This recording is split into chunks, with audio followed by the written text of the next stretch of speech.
Arena, j'espère que vous allez bien derrière votre écran, assis sur votre canapé. En effet, nous sommes encore une nouvelle fois confinés. Mais vous savez ce que j'aime bien dire, le confinement n'est pas un lieu de punition, mais un lieu de transformation. Pendant ces temps, on va recommencer nos messages vidéo. Tous les matins, tous les dimanches matins à 11 h, vous recevrez la vidéo Arena qui vous permettra d'être béni, d'être touché, d'être impacté et vraiment de continuer notre vie d'église. Nous sommes sur notre série de messages qui parlent de l'intimité avec Christ. Et j'aimerais vous encourager à appliquer le challenge 15-15. 15 minutes de lecture de la parole de Dieu et 15 minutes de prière qui veut transformer votre vie. Alléluia. Vous savez, par rapport à la série sur l'intimité, on a vu il y a quelques semaines en arrière, quand tu pries, on a vu qu'il fallait rentrer dans un lieu secret. Une deuxième chose qu'on avait vue, c'est enseigne-nous à prier. C'était les disciples qui ont demandé à Jésus de leur apprendre à prier. Et j'aimerais qu'on continue notre série de messages sur l'intimité avec ce titre qui est un peu accrocheur, qui sonne un peu difficile. Accepter les choses qui sont difficiles à accepter. Oui, il faut savoir que dans Luc 11, verset 1, les disciples viennent vers Jésus en lui disant « Enseigne-nous à prier ». Et ce qu'il faut comprendre, c'est que Jésus, direct après, au lieu de leur faire toute une théorie ou tout un canevas sur la prière, il leur a montré un exemple de prière. Moi, ce que j'aime, vous savez, moi je ne suis pas un théoricien, je ne suis pas très théorique, je suis quelqu'un de très pratique et j'aime bien toucher pour apprendre. Moi, j'aime pas trop les cours magistrales avec toute une série de choses à apprendre par cœur. Non, non, non. Moi, ce que j'aime, c'est l'exemple. Et ce que j'aime particulièrement chez Jésus, c'est qu'il leur donne un exemple. Il se met en action avec une prière que beaucoup connaissent, que ce soit les chrétiens ou les non-chrétiens, la fameuse prière du Notre Père dans Luc 11, verset 2 qui nous dit « Mon Père qui es aux cieux, que ton nom soit sanctifié, que ton règne vienne, que ta volonté soit faite sur la terre comme au ciel. Donne-nous chaque jour notre pain quotidien. Pardonne-nous nos offenses, comme nous aussi nous pardonnons à ceux qui nous ont offensés. Délivre-nous du mal, ne nous induis pas en tentation. » Et ça finit comme ça. « Et c'est à toi qu'appartiennent au siècle des siècles la puissance et la gloire. Amen. » Ça, vous le connaissez, je la connais aussi par cœur. Et clairement, c'est ce que Jésus leur donne comme exemple. Et j'aimerais vous dire une chose. Vous savez, en grec, le mot prière, c'est le mot deomai. Mais ce n'est pas le mot qui est utilisé ici dans ce passage. Alors vous allez dire, oui, mais Patrick, Jésus, il est hébreu, donc il parle en hébreu. Oui, mais en hébreu, c'est le mot tefila. Et ce n'est même pas le mot qui est utilisé ici dans ce passage. Ça sent comme une pépite qui est en train d'arriver. Vous savez, ici, dans ce passage, Jésus, il parle en araméen. C'est quoi l'araméen? Moi, je suis d'origine camerounaise et mes parents m'ont toujours dit que Patrick, au Cameroun, il y a plus de 140 dialectes. On ne parle pas le camerounais au Cameroun. On parle le dialecte de son village. Et clairement, c'était pareil pour Jésus. Il parlait l'araméen, un dialecte hébraïque. Et vous savez ce que c'est le mot prière en araméen? Et c'est là que ça va devenir intéressant. C'est le mot slota. Et ça porte la racine sla. S-L-A. Vous savez ce que ça veut dire littéralement? Littéralement, slota ou sla, ça veut dire tendre un piège. Wow. Ça veut dire que enseigne-nous à prier. Ou quand tu pries, c'est quand tu tends un piège à Dieu. Lorsque tu pries, enseigne-nous à tendre un piège. Vous savez, dans ce monde, il y a toutes sortes de pièges. Parfois, peut-être dans la cour de récréation, alors que vous étiez enfant, vous avez tendu un piège à vos amis en leur faisant un croche-patte, ils se sont ramassés. Moi ici, j'habite à la campagne. Et ce qu'il faut comprendre, c'est qu'il y a des fois, je peux voir quelques souris passer, non pas dans la maison, mais à l'extérieur de la maison.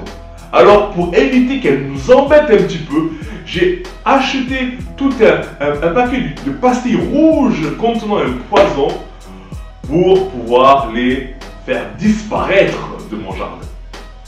Et clairement, ces pastilles rouges sont composées d'appétence et les souris sont attirées par ça. Et lorsqu'elles croquent dans la pastille, elles vont mourir un peu plus loin. C'est ce qu'on appelle tendre un piège. Vous savez, c'est Matt Patterson qui a écrit le livre Circle Maker en anglais, et qui veut dire en français le fabricant de cercles. Ça parle de la prière. Il disait les opportunités sont comme un animal sauvage. Et vous savez, l'animal sauvage, il est dur à capturer. Si vous voulez capturer ou saisir un animal sauvage, il est préférable de lui tendre un piège. C'est Matt Patterson qui dit cela. Et je crois que dans nos vies, j'aimerais encourager l'église Arena ou quelqu'un derrière son écran, que dans nos vies, clairement des opportunités passent devant nous et on a du mal à les saisir. Parce qu'on croit qu'il y a une phrase qui dit que les opportunités c'est quelque chose d'aléatoire ou de hasard. Pas du tout. Il va falloir commencer à faire des stratégies pour pouvoir saisir nos opportunités. On va slaughter nos opportunités. Quelqu'un veut trouver l'opportunité de changer de travail.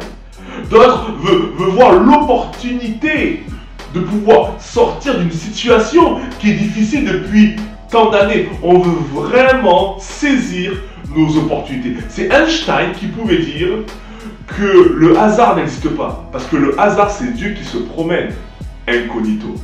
Oui, les opportunités ne sont pas un hasard. C'est lorsque tu pries, lorsque tu slaughter, tu tends un piège, ce qui fait que lorsque l'opportunité elle arrive, tu sais la saisir.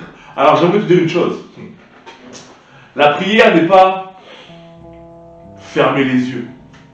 La prière n'est pas forcément joindre ses mains, se mettre dans le noir et commencer à parler. Ici, quand les disciples disent « Seigneur, enseigne-nous à slaughter, enseigne-nous à prier », ils sont en train de dire « Seigneur, apprends-nous à capturer la sagesse et la pensée de Dieu. » J'aimerais dire une chose, Église Arena.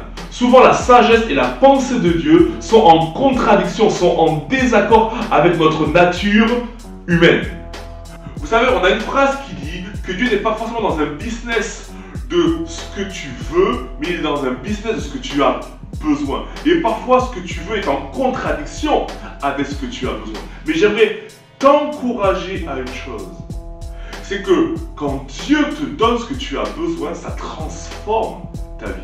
Tu veux sortir, tu veux attraper l'opportunité qui peut changer ta vie pour l'éternité à tout jamais. J'aimerais te dire une chose. C'est qu'il va falloir commencer à accepter des choses qui sont dures à accepter. Oui, c'est le titre de mon message. Vous savez, j'aimerais vous parler, vous prenez un texte dans Apocalypse 10, verset 9. Je sors la Bible numérique. On va le lire ensemble. Dans Apocalypse 10, verset 9, la Bible nous dit, c'est Jean qui parle, et il me dit, prends-le et avale-le, il sera amer à tes entrailles, mais dans ta bouche, il sera doux comme du miel. Je pris le petit livre de la main de l'ange, je l'avalai. Il fut dans ma bouche doux comme du miel. Mais quand je l'eus avalé, mes entrailles furent remplies d'amertume. Puis on me dit, il faut que tu prophétises de nouveau sur beaucoup de peuples, de nations, de langues et de rois. Vous savez, il y a des choses qui sont dures à accepter. J'ai un ami en ce moment qui s'appelle Liberto. Et il faut savoir que Liberto, un jour j'étais malade, j'étais pas bien, j'avais un grand rhume. Et ce qu'il faut comprendre, c'est qu'il me dit, ah mais tu devrais faire un grog. Et vous savez, moi je suis je suis une petite nature. J'aime pas trop mettre des choses en moi que je ne connais pas ou avec lesquelles je ne suis pas forcément rassuré. Moi, quand je vais à McDo, je prends toujours la même chose, un Maxi Best of Big Mac. Jamais je déroge. Parce que j'ai pas forcément confiance dans le goût des autres hamburgers. Mais lui il me dit, ah, tu devrais faire un grog, etc. On prend du lait, on prend du miel, on le met au feu, on fait bouillir tout ça. Et après, quand on l'enlève du feu, on met du rhum. T'as dit quoi, ou du rhum, là, il a commencé à rapater. C'est intéressant. On doit voir avec modération, on est d'accord. Et il me fait ça, et on a discuté, on a débattu, et au final, il a réussi à me faire accepter le grog. J'étais malade, je me suis dit, ah, peut-être que ça va me guérir. J'ai commencé à boire ça tout chaud. Et je vous avoue que c'était pas désagréable, c'était comme du miel à ma bouche, comme le dit le verset, c'est ça, la réalité comme du miel. Et vraiment, c'était assez bon même. Et au final, il me dit, Patrick, tu verras, pendant la nuit, tu vas transpirer, habille-toi bien chaud, tu vas transpirer, ça va être un petit peu une nuit difficile, mais le lendemain, tu seras guéri et tu vas renaître, ce sera comme le printemps. Et je commence à voir ça, et j'ai passé une nuit, je peux vous dire, j'ai transpiré, à la fin, à 6 h du matin, j'avais mon lit qui était vraiment très humide, mais j'étais bien, je me suis réveillé, waouh, j'étais vraiment requinqué. J'aimerais te dire une chose. Il va falloir commencer à accepter les choses qui sont dures à accepter. La seule chose qui peut t'aider à ça, parce que parfois les pensées de Dieu ou la volonté de Dieu est en contradiction avec tes propres pensées, mais tu sais que la pensée de Dieu c'est la meilleure pour ta vie. C'est la prière, c'est le slota. Aide-moi Seigneur à accepter ta volonté. Vous savez une chose, vous dire, ça va être un petit peu dur, mais j'aimerais vous dire qu'un chrétien réfractaire, c'est un chrétien qui ne passe pas beaucoup de temps dans la présence de Dieu. Un chrétien qui a du mal à obéir à Dieu, c'est un chrétien qui ne passe pas beaucoup de temps avec le Créateur du ciel et de la terre. Vous savez, c'est peut-être un message qui n'est pas pour tout le monde ce matin. Peut-être qu'il y a quelqu'un ici qui doit saisir une opportunité. Il y a quelqu'un qui doit accepter quelque chose de difficile et il sait que demain, sa vie va changer. Sa vie dépendra de cette acceptation. Je prêche peut-être pour une personne ce matin, mais ça en vaut la peine. J'aimerais te dire une chose. Ta vie de prière est l'outil qui va te faire accepter les choses qui sont difficiles à accepter. Alors slota ta vie, slota les pensées et la bénédiction de Dieu. Slota. Ne crois pas que les opportunités, elles arrivent de façon aléatoire. Non, non. Crée une stratégie. Tends-leur un piège pour continuer d'avancer dans la vie, dans ton travail, dans tes études, dans ta famille, dans toutes les situations de ta vie. Slota. Que ta vie de prière devienne un piège que tu tends à Dieu. Amen. Église Arena, c'était le premier message du confinement. J'espère que ça vous a béni, ça vous a encouragé. La semaine prochaine, vous verrez mon ami Grog, mon ami Liberto, qui va prêcher un message puissant. Que Dieu vous bénisse.